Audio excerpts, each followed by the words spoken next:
पश्चिम बंगाल के कोलकाता के brigade ground से ममता बनर्जी ने 42 जो उम्मीदवार हैं लोकसभा चुनाव 2024 के, उनका नामों का ऐलान आज टीएमसी ने कर दिया है, तृणमूल कांग्रेस ने कर दिया है। नमस्कार, मेरा नाम विश्वजीत कुमार और आप देख रहे हैं वाक फॉर इंडिया न्यूज। लोकसभा चुनाव में ममता बनर्जी गठबंधन से नाता तोड़ के अकेले चुनाव लड़ने का फैसला लिया है। आपका पश्चिम बंगाल में 42 लोकसभा सीट पर आज आपका 10 मार्च है, आज के दिन जिस तरह से उन्होंने प्रत्याशियों का नाम का ऐलान आज उन्होंने जो कोलकाता का ब्रिगेड ग्राउंड है वहां से उन्होंने किया, जहां लाखों के तादाद में लोग मौजूद थे। और जिस तरह से नाम का ऐलान एक ही बार में जो 42 लोकसभा सीट है आपका पश्चिम बंगाल में, उस लोकसभा सीट पर कौन कौन प्रत्याशी तृणमूल कांग्रेस की तरफ से चुनाव लड़ेंगे, उनका नाम का ऐलान हो गया है। जो कुछ जो मुख्य चेहरे हैं टीएमसी के, जैसे आपके शत्रुघ्न सिन्हा, इनको आसनसोल से मैदान में उतारा गया है। तो वहीं महुआ मोहित्रा एक बार फिर से कृष्णानगर पश्चिम बंगाल से चुनावी मैदान में होंगी। जैसे विभिन्न, जैसे आपका यूसुफ पठान को, इनको अधीर रंजन चौधरी जो कांग्रेस के नेता हैं, इनके विरुद्ध खड़ा किया गया है टीएमसी के द्वारा। तो आने वाले समय में जैसे जिस तरह से 42 लोकसभा सीट पर ममता बनर्जी अपना प्रत्याशी का नाम का ऐलान की है, और जिस तरह से सभी प्रत्याशी आज जो कोलकाता उनका जो ब्रिगेड ग्राउंड बताया जा रहा है वहां मौजूद थे, और ममता बनर्जी मोदी सरकार पर भी जम के बरसते हुए नजर आई। लेकिन अभी बीजेपी जिस तरह से पश्चिम बंगाल में संदेश खाली के जरिए ऐसा लग रहा है सत्ता में आना चाहती हो, लेकिन जिस तरह से अभी संदेश खाली में जो महिलाओं पे अत्याचार हुआ, जो महिलाओं का यौन शोषण हुआ, जिसमें अभी आपका जो शेख शाहजहां है उसको पहले बंगाल पुलिस, पश्चिम बंगाल पुलिस उसको गिरफ्तार की हुई थी, उससे पूछताछ भी की, जिसके बाद से सीबीआई उसको अपने कस्टडी में लेके गई है और पूछताछ कर रही है सीबीआई। अभी केंद्रीय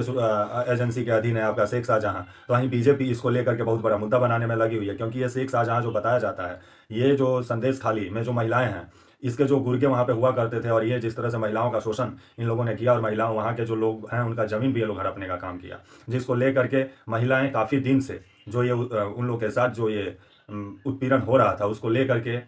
वो आवाज़ उठा रही थी, लेकिन उनका आवाज़ को दबा दिया जा रहा था। लेकिन ईडी जैसे ही शेख शाहजहां के घर पे छापा मारने पहुंचता है, उसके बाद से महिला जिस तरह से नेशनल मीडिया के सामने खुल के आती हैं, जिसके बाद से पूरा मामला सामने आता है, जिसको लेकर के अब बीजेपी इसको बहुत बड़ा मुद्दा बनाने में लगी हुई है। लेकिन वही ममता बनर्जी का कहना है कि क्यों नहीं हाथरस में जब एक मृत दलित लड़की के शव को पुलिस वाले 2 बजे रात में जला दिए उत्तर प्रदेश में, तो उस समय महिलाओं पे अत्याचार बीजेपी को याद नहीं आ रहा था। जो ब्रिजभूषण शरण सिंह अभी गोंडा से, उत्तर प्रदेश के गोंडा से बीजेपी के ही सांसद हैं, इनका टिकट अभी इनको बीजेपी पहला लिस्ट में तो इनका नाम नहीं आया, लेकिन देगी कि नहीं उम्मीद तो कम है। लेकिन जिस तरह से ये पार्टी को जिस तरह से अभी परेशानी में डाले हुए हैं, क्योंकि जो महिला पहलवान है वो जिस तरह से ब्रिजभूषण शरण सिंह जो बीजेपी का सांसद है उन पर जिस तरह से यौन शोषण का आरोप लगाई, उसी को लेकर के ममता बनर्जी का कहना है कि आप ब्रिजभूषण शरण सिंह पर कब कार्रवाई कर रहे हो। जो आज उत्तर प्रदेश में महिलाओं पर अत्याचार हो रहा है उस पर मोदी जी क्यों नहीं बोलते हैं, मणिपुर पर मोदी जी क्यों नहीं बोलते हैं, मणिपुर की महिलाएं तो आए दिन बुला रही हैं, लेकिन बंगाल में 2-2 3-3 ठो रैली जिस तरह से केंद्र के मंत्रियों का हो रहा है, मोदी जी खुद पहुंच जा रहे हैं बंगाल।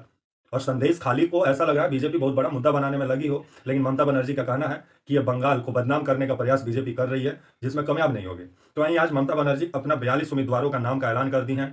तो वहीं कांग्रेस भी अब ऐसा लग रहा है कि जो 42 लोकसभा सीट है उस पर अपना अकेले ही दम पे चुनाव लड़ेगी। लेफ्ट भी अब ऐसा ही लग रहा है, वो भी अपने दम पे चुनाव लड़ेगी, बीजेपी अपने दम पे लड़ेगी ही। तो ये आने वाला समय में काफ़ी बंगाल में दिलचस्प मुकाबला होने वाला है, क्योंकि बीजेपी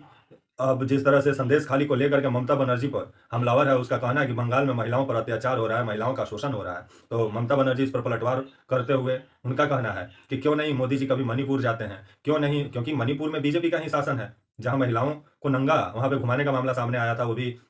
काफ़ी वीडियो वायरल भी हुआ था, जिस पर ममता बनर्जी अब मोदी सरकार को घेरने में लगी हुई हैं। आपको हाथरस का मामला को लेकर के, और जो इनका ब्रिजभूषण शरण सिंह जिनके ऊपर महिला पहलवानों ने यौन शोषण का आरोप लगाया, उस पर ममता बनर्जी का कहना है कि कब ब्रिजभूषण शरण सिंह को बीजेपी गिरफ्तार करती है और करवाती है। और अजय मिश्रा टेनी जो कि अभी केंद्र में गृह राज्य मंत्री बने हुए हैं, इनका बेटा जिस तरह से किसानों पर गाड़ी चढ़ाने का काम किया था, तो इस पर बीजेपी कुछ नहीं बोलती है। लेकिन जहां बीजेपी का शासन नहीं है वहीं पर महिलाओं का शोषण बीजेपी को दिखाई देता है, महिलाओं का उत्पीड़न दिखाई देता है। लेकिन जहां बीजेपी का शासन है वहां पर महिलाओं के साथ जो दुर्व्यवहार हो रहा है, जो उनके साथ यौन उत्पीड़न हो रहा है, उस पर बीजेपी कुछ नहीं बोलती है। जिसको लेकर के आज ममता बनर्जी जो कोलकाता का ब्रिगेड ग्राउंड है, काफ़ी बड़ा ग्राउंड है, लाखों तादाद में आज लोग यहाँ मौजूद थे, जहां से बीजेपी पर जमकर बरसी भी। तो वहीं बीजेपी अभी संदेश खाली को बंगाल में बहुत बड़ा मुद्दा बना रही है, जगह जगह बीजेपी भी रैली कर रही है, और ममता बनर्जी को ऐसा साबित करने में बीजेपी लगी हुई है कि एक तानाशाह महिला है ममता बनर्जी। लेकिन ये आने वाला चुनाव ही बताएगा, 2024 लोकसभा चुनाव, क्योंकि ममता बनर्जी हो या कांग्रेस हो या आपका लेफ्ट हो या बीजेपी हो, सब बंगाल में अपने दम पर चुनाव लड़ने वाले हैं। तो जनता किसको चुन के लोकसभा में भेजती है, सबसे ज़्यादा तादाद किस पार्टी का होता है सांसदों का जो लोकसभा पहुंचते हैं 2024 में, ये देखने वाली बात होगी। तब तक के लिए आप मुझे इजाज़त दीजिए और आप हमारे channel walk for India news को प्लीज़ लाइक और सब्सक्राइब और शेयर करना ना भूलें। तब तक के लिए नमस्कार, जय हिंद, वंदे मातरम।